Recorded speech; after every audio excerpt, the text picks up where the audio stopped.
Students, आज की इस वीडियो में हम प्रैक्टिस करेंगे सुपरफास्ट इंग्लिश ग्रामर के मोस्ट इंपोर्टेंट क्वेश्चंस की। तो वीडियो को स्टार्ट से लेकर एंड तक जरूर देखिएगा, क्योंकि स्टूडेंट्स आज मैं आपके लिए टोटल 70 क्वेश्चंस लेकर आया हूं और ये सभी क्वेश्चंस मोस्ट इंपोर्टेंट है। इन्हीं में से आपके बोर्ड एग्जाम में इंग्लिश ग्रामर के क्वेश्चंस पूछे जाएंगे, इसलिए वीडियो को शुरू से लेकर अंत तक जरूर देखना। वीडियो को बीच में बिल्कुल भी स्किप मत करना, क्योंकि स्टूडेंट्स अब आपके बोर्ड एग्जाम को बहुत ही कम समय बचा हुआ है, कुछ ही दिन बचे हुए हैं और ये फाइनल वीडियोस मैं आपके लिए लेकर आ रहा हूं, रिवीजन भी है। तो अब आप इन वीडियो को सीरियसली देखें। तो उम्मीद करते हैं वीडियो आपको पसंद आएगी, तो वीडियो को लाइक जरूर करना और चैनल पर नए हो तो चैनल को सब्सक्राइब भी कर दीजिएगा। चलिए वीडियो को शुरू करते हैं और ये सभी क्वेश्चंस को समझते हैं। फर्स्ट क्वेश्चन है, she did not make blank space mistake in the essay. Option हमारे सामने एनी, मच या मेनी। थोड़ा सा कर लेते हैं इसको जूम। और स्टूडेंट्स आप भी हमारे साथ में प्रैक्टिस जरूर कीजिएगा और वीडियो के लास्ट में आप अपना स्कोर जरूर बताइएगा कि इन टोटल 70 क्वेश्चंस में से कितने क्वेश्चंस के आंसर्स आपके करेक्ट होते हैं। तो आप भी अपनी ग्रामर के लेवल को जरूर टेस्ट कीजिएगा और ईमानदारी से अपना स्कोर जरूर बताइएगा, ठीक है। तो she did not make blank space mistake in the essay. आइए जानते हैं इसको राइट आंसर क्या होगा। बच्चों इसका राइट आंसर होगा any. She did not make any mistake in the essay. अब अच्छा एनी क्यों होगा, इसके पीछे का रीजन भी जान लीजिए। देखिए बच्चों, सेंटेंस हमारा नेगेटिव है और रूल हमारा ये कहता है कि सेंटेंस अगर नेगेटिव होता है या इंटेरोगेटिव होता है तो नेगेटिव और इंटेरोगेटिव सेंटेंस में एनी का यूज करते हैं। तो she did not make any mistake in the essay, any यहाँ पे राइट आंसर होगा। अब आपको मच और मेनी देखने की बिल्कुल जरूरत नहीं है, सेंटेंस नेगेटिव है, इसी वजह से यहाँ पे एनी लगेगा। क्लियर है? चलिए आगे मूव करते हैं सेकंड नंबर की क्वेश्चन पे। When I was at school, I blank space never understand physics can could में। अब इसका राइट आंसर जान लेते हैं। इसका राइट आंसर होगा कुड। कुड क्यों होगा? क्योंकि सेंटेंस हमारा पास्ट में है।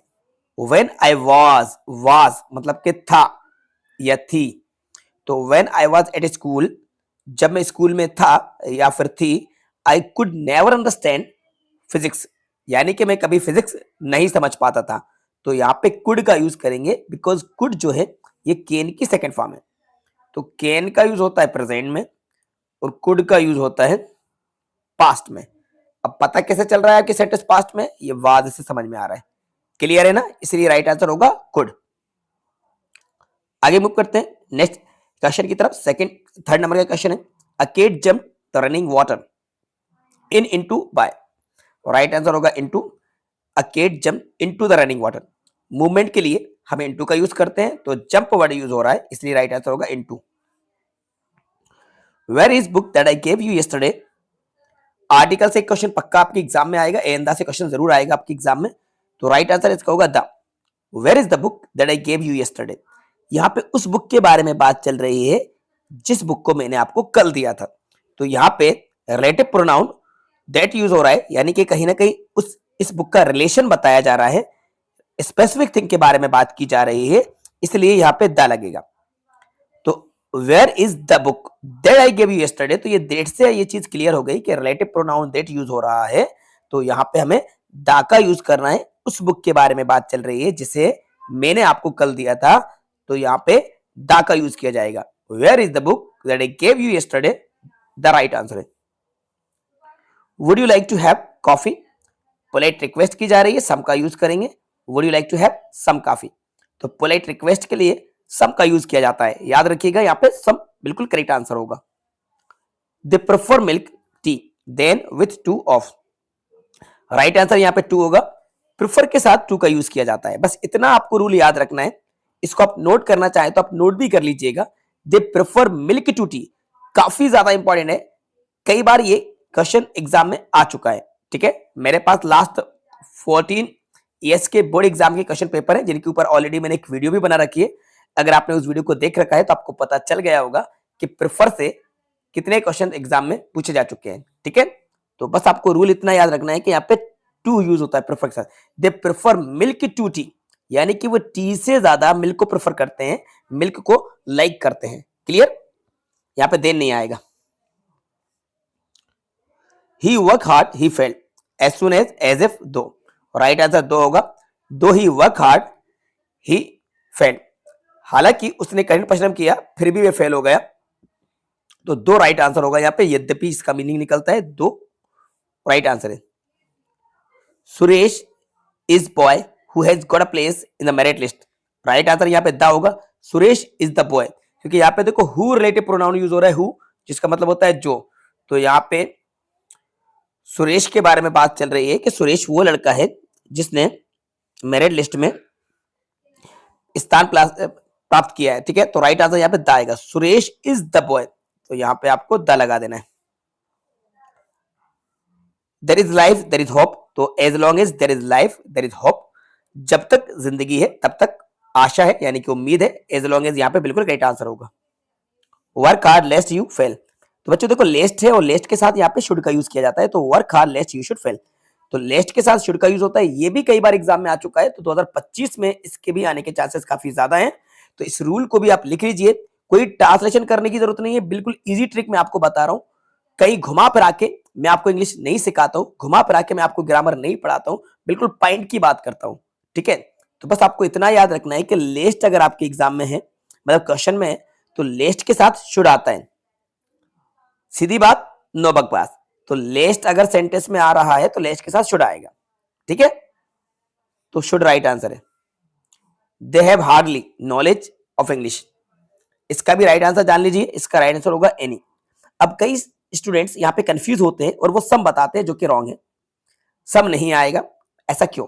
ऐसा इसलिए कि यहाँ पे हार्डली वर्ड यूज हुआ है, और हार्डली एक नेगेटिव सेंस, नेगेटिव मीनिंग रखता है। तो सेंटेंस में हार्डली, स्केर्सली, बेयरली वर्ड्स आ जाए, उन सेंटेंसेस में भी हमें एनी का यूज करना होता है, क्योंकि ये भी नेगेटिव मीनिंग देते हैं। इनका मतलब होता है मुश्किल से। तो they have hardly any knowledge of English, तो उन्हें मुश्किल से इंग्लिश का नॉलेज है, एनी राइट आंसर है। इसको भी आप नोट कर लीजिए 2025 के लिए, ठीक है। बिल्कुल सेलेक्टेड क्वेश्चंस मैंने आपके लिए निकाल रखे हैं, एनी राइट आंसर है, किसी कंफ्यूजन में बिल्कुल मत जाइएगा। Walk carefully you will fall down, तो walk carefully else you will fall down, कड़ी परिश्रम करो अन्यथा आप गिर जाओगे। वो सॉरी, वॉक केयरफुली, सावधानी पूर्वक चलो, यू विल फॉल डाउन, ये इसका मीनिंग है। तो एल्स यहां पर राइट आंसर आएगा।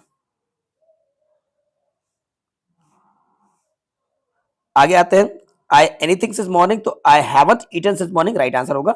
आई think it rain today, possibility है तो पॉसिबिलिटी के लिए यहाँ पे मे का यूज करेंगे। I think it may rain today, may right answer है, पॉसिबिलिटी के लिए मे का यूज करते हैं।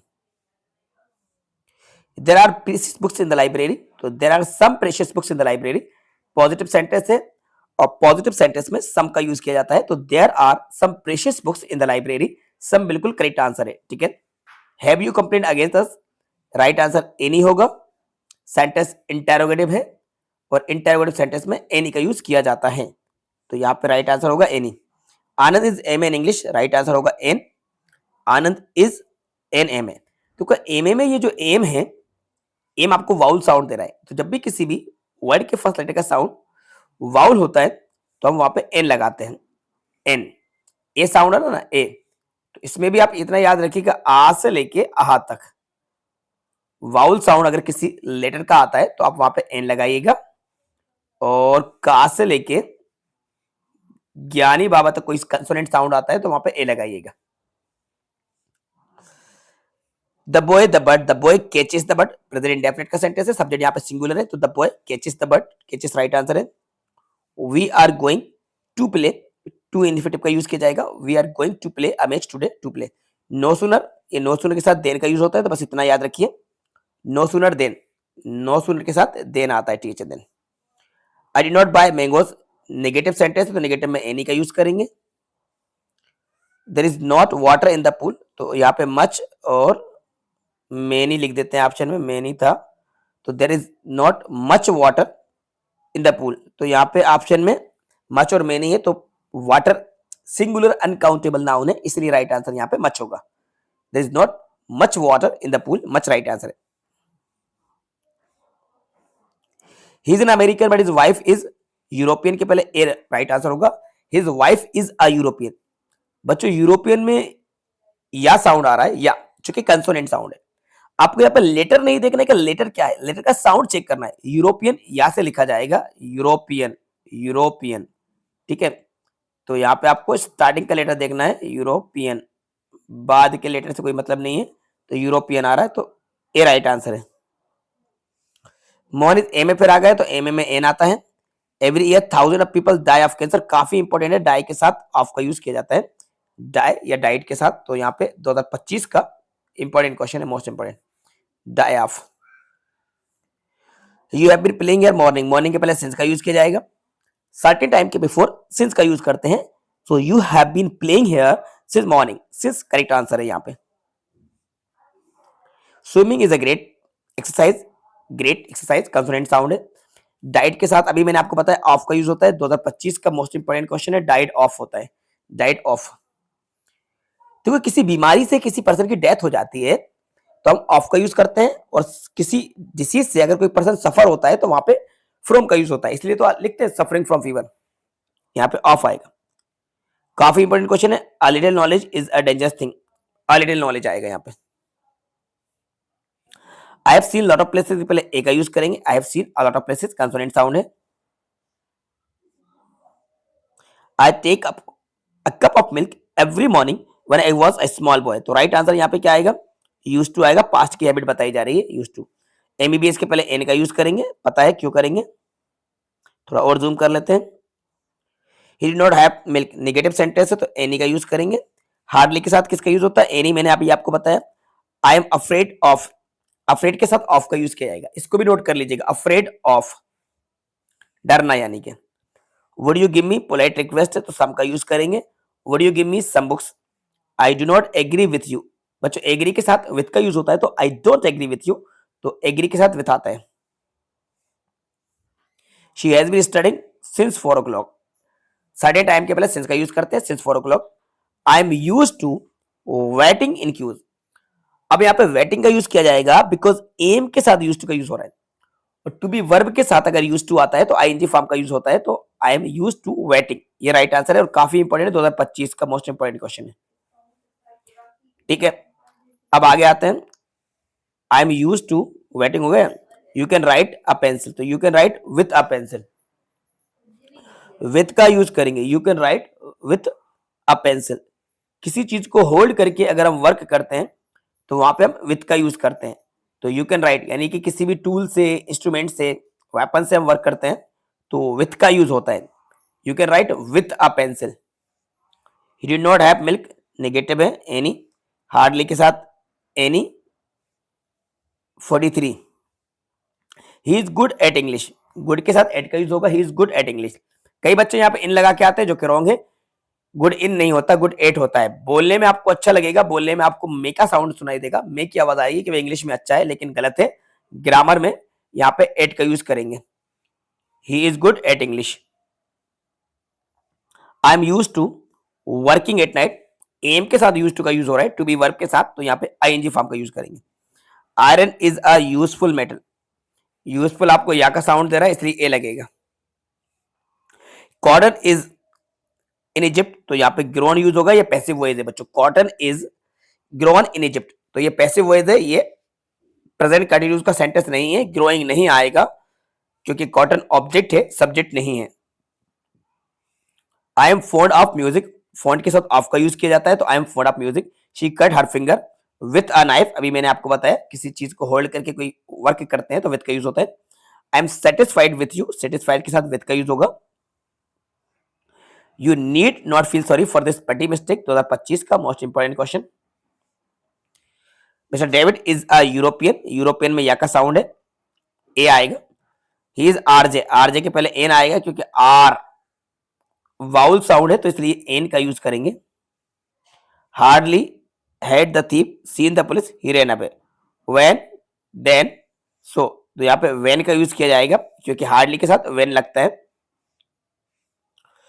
अनुज इज जूनियर टू मी, तो जूनियर के साथ टू का यूज होता है, देन का यूज नहीं होता है।